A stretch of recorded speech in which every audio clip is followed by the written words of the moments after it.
This village has no cars. It has no roads. Here, the lifeblood of the community is not asphalt, but water. In the heart of the Netherlands lies a place of serene and almost startling quiet, a village known as Giethoorn. It is a world where the familiar rumble of traffic is replaced by the gentle lapping of water against the hulls of small boats. The streets are liquid, a network of canals that meander through a landscape seemingly plucked from a storybook. People do not drive here. They glide. They do not hurry along sidewalks. They stroll across more than 170 small, high-arched wooden bridges.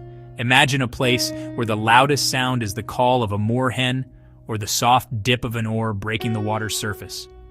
This is the everyday reality of Giethoorn.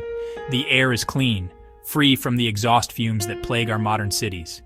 Here, the pace of life is dictated by the slow, deliberate movement of the boats that serve as cars, delivery vans, hearses. It is a testament to a different way of living, a community that has adapted not by conquering nature with concrete and steel, but by embracing its watery foundations. This unique design was not a grand plan, but a consequence of human industry and the land's own patient response over centuries. The homes of Giethoorn appear to rise directly from the water's edge, creating a seamless connection between land and canal. Most are traditional Dutch farmhouses, their most distinctive feature being the thick, sweeping thatched roofs. In centuries past, thatch was the material of the poor reeds were plentiful in this marshy landscape. Today, these meticulously maintained roofs are a mark of pride and prosperity, their golden brown textures adding a warm, organic feel. These homes sit on small peat islands connected only by the ubiquitous wooden bridges that arch gracefully over the waterways, casting perfect reflections on a calm day. Each home is framed by a verdant, immaculately kept garden. Intimate cottage gardens spill over with life and color their edges, often softening right into the canal. Hydrangeas burst forth in vibrant shades of blue, pink, white. Roses climb trellises, weeping willows dip long, slender branches into the water. These gardens are the personal expressions of the residents, a testament to their deep connection with the land and the seasons.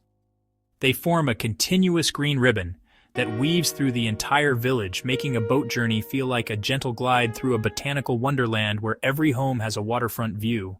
In Giethoorn, the daily rhythm of life is inextricably linked to the water.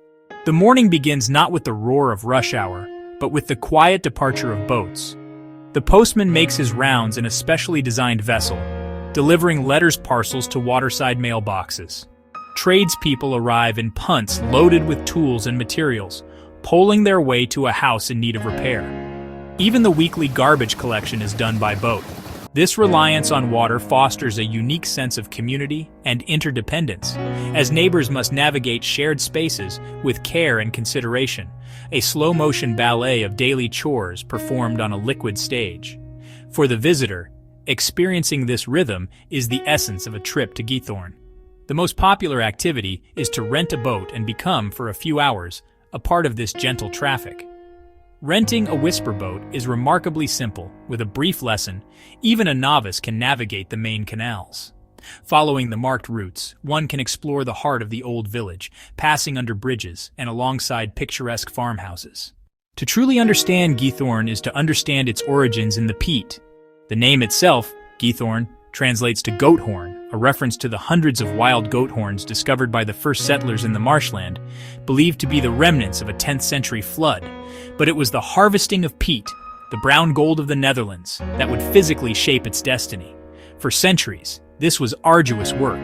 Men would dredge the wet, spongy earth from the bogs, lay it out to dry, and cut it into bricks for fuel, slowly carving out the landscape.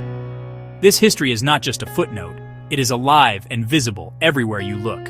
The lakes that border the village, like the Bovenweide, are the direct result of this intensive peat digging.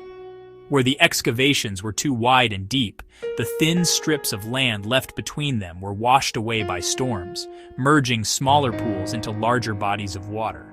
The canals themselves are the original trenches used to haul the peat away on barges.